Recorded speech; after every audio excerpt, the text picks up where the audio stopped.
మోకాల నొప్పులకు ఎటువంటి సర్జరీ లేకుండా ఎపియాన్ పెయిన్ క్లినిక్ అందిస్తున్న అత్యాధునిక చికిత్స.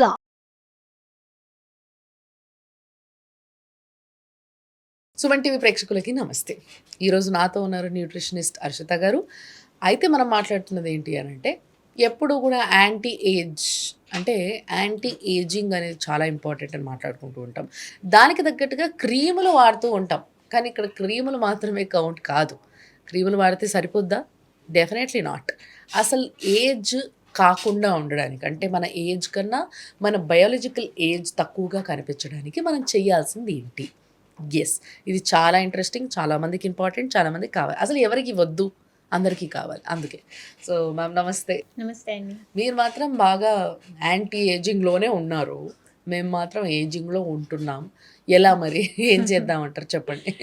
రైట్, యాంటీ ఏజింగ్ అంటే జనరల్గా మీరు అన్నట్టు అందరూ క్రీమ్స్ లోషన్స్ ఎక్స్టర్నల్గా అప్లై చేసుకుంటే యాంటీ ఏజింగ్ ఎఫెక్ట్ కనిపిస్తుంది అంటారు. కానీ మనకి chronological age and biological age రెండు ఉంటాయి. క్రోనలాజికల్ ఏజ్ అంటే మీ బర్త్ డేట్ ప్రకారం మీ ఏజ్ ఎంత అనేది. బయోలాజికల్ ఏజ్ అంటే మీ లైఫ్ స్టైల్ హ్యాబిట్స్ వల్ల మీ ఆర్గన్ హెల్త్ ఎలా ఉంది అన్నది బయోలాజికల్ ఏజ్. సో ఒక ఇద్దరు మనుషుల్ని తీసుకున్నారనుకోండి, ఇద్దరికి ఒకటే వయసు ఉండొచ్చు, 60 ఏళ్ళే ఉండొచ్చు. కానీ ఒకళ్ళ లైఫ్ స్టైల్ చాలా బాగుంది, టైంకి తిని పడుకుని బాగుంది అంటే వాళ్ళ ఆర్గన్ హెల్త్ ఒకలా ఉంటుంది. Compared to somebody who is more of into life style సరిగ్గా లేదు, ఇర్రెగ్యులర్ లైఫ్ స్టైల్ ఉంది అన్న వాళ్ళ ఆర్గన్ హెల్త్ ఒకలా ఉంటుంది. సో దీని మీద మన ఏజింగ్ అన్నది డిపెండ్ అయి ఉంటుంది, హౌ ఫాస్ట్ యూఆర్ ఏజింగ్.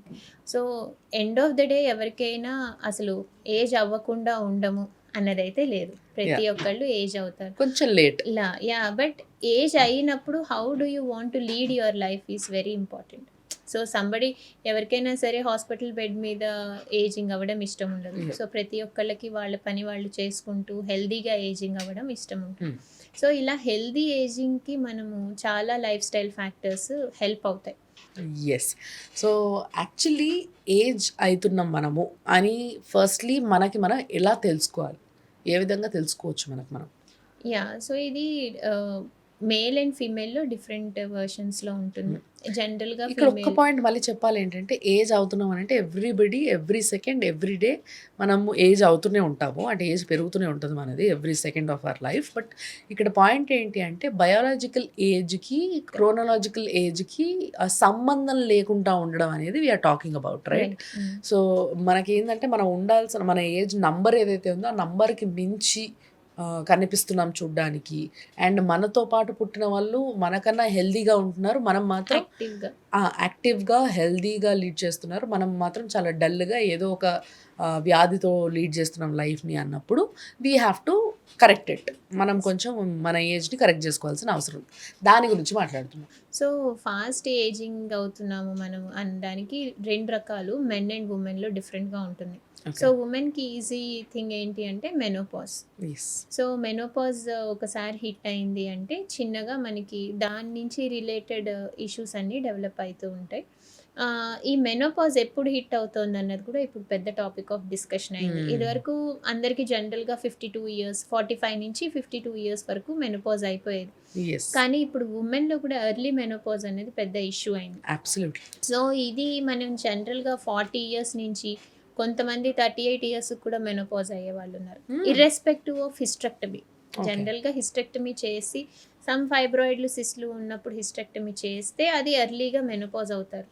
కానీ స్టిల్ ఆ హిస్టెక్టమీ లాంటి ఇష్యూ లేకపోయినా సరే ఎర్లీ మెనోపాజ్ అనేది concerning issue. So that it self indicates that your biological age of person biological age అనేది తొందరగా ఏజ్ అవుతున్నారని ఆడవాళ్ళల్లో తెలుసుకోవచ్చు. మగవాళ్ళల్లో మనకి బయోలాజికల్ ఏజ్ ఎక్కువ ఉంది అనడానికి ఫస్ట్ మనకి కనిపించేది ఏంటి అంటే ఇన్సులిన్ డయాబెటీస్ ఇష్యూస్ లాంటివి రేజ్ అవ్వడం కానీ, లేకపోతే ఒబెసిటీ లాంటిది ఉండాల్సిన దానికంటే ఎక్కువ బరువుగా ఉన్నారంటే డెఫినెట్గా వాళ్ళ బయోలాజికల్ ఏజ్ ఎక్కువ అవుతున్నట్టే. సో ఎందుకు అంటే the more you are putting, ageing అంటే ఏం లేదండి, మనము ఆక్సిడేటివ్ స్ట్రెస్ బాడీలో పెరగడమే. మనం జనరల్గా ఆక్సిజన్ పీల్చుకుంటాము, పీల్చుకున్నప్పుడు కొంత ఆక్సిజన్ మనకి తీసుకున్న ఫుడ్ని బ్రేక్ డౌన్ చేయడానికి ఉపయోగపడుతుంది. అలా బ్రేక్ డౌన్ అయినప్పుడు మనకి కొన్ని ఫ్రీ రాడికల్స్ లాంటివి డెవలప్ అవుతాయి. ఈ ఫ్రీ రాడికల్స్ని ఆక్సిజన్ ఫ్రీ రాడికల్స్ అంటాం. ఈ ఫ్రీ రాడికల్స్ ఏం చేస్తాయంటే బాడీలో ఆర్గన్ డ్యామేజ్ని కాజ్ చేస్తూ ఉంటాయి. ఓకే.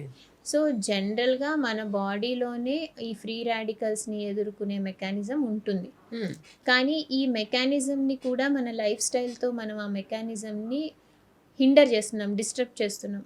అలా చేయడం వల్ల బయోలాజికల్ ఏజింగ్ అనేది ఫాస్ట్గా అయింది.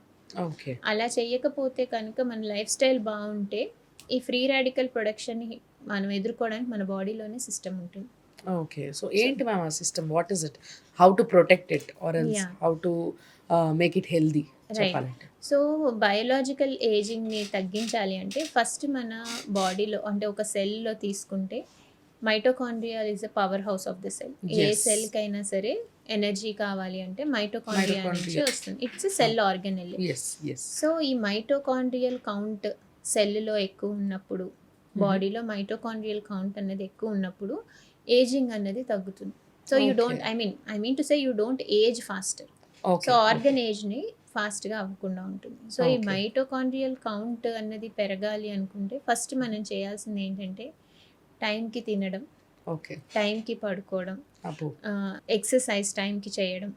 దీంతో పాటు మన డే లైట్ ఎక్స్పోజర్ ఎలా ఉంది, డార్క్నెస్ ఎక్స్పోజర్ ఎలా ఉంది, ఓకే. ఇవన్నీ very very important for your mitochondrial health.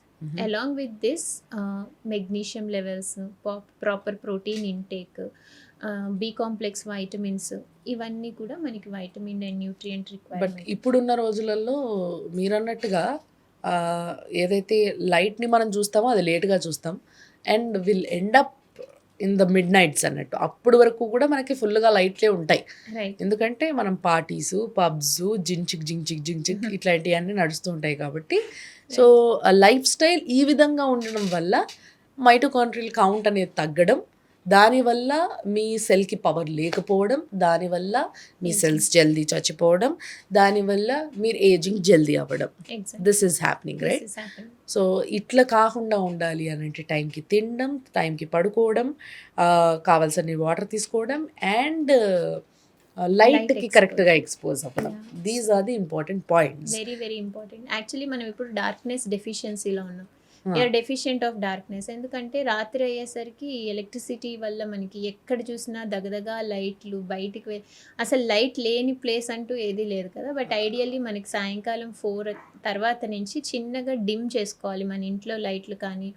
So మన లైట్ ఎక్స్పోజర్ కానీ తగ్గుతూ ఉండాలి. So by the time 10 o'clock అయ్యేసరికి మీకు స్లీప్కి కావాల్సిన హార్మోన్స్ రిలీజ్ అయితే then you will have a proper sleep, So repair, there is a rejuvenation. relation between a hormonal releasing and light Light. also. Definitely there is a huge relation there.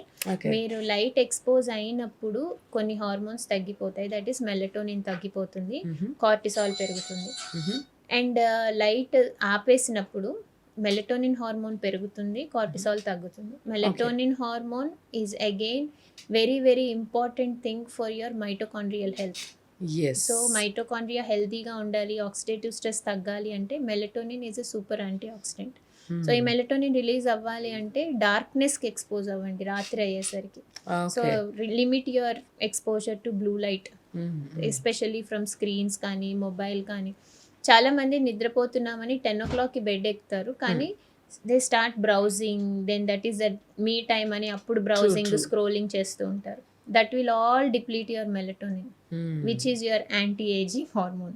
So Yes. definitely expose more to darkness, limit light in the evening and expose your light exposure ఎప్పుడు కూడా మనకి morning టైమ్స్లోనే ఉండాలి.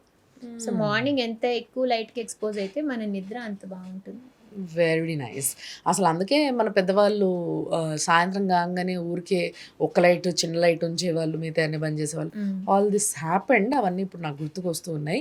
But అవిటిని కొంచెం maintain చేస్తే బాగుంటుంది మనం. Right. That's good to know ma'am. Thank you so much. Thank you so much. చూసారు కదా, అదనమాట. సో మీరు ఏజ్ జల్దీ అవ్వద్దు అనుకుంటే, జల్దీ ఉన్న వయసు కన్నా పెద్దగా కనిపించొద్దు అనుకుంటే ఇవి పాటిస్తే సరిపోతుంది. అది చూస్తూనే ఉండండి సుమన్ టీవీ.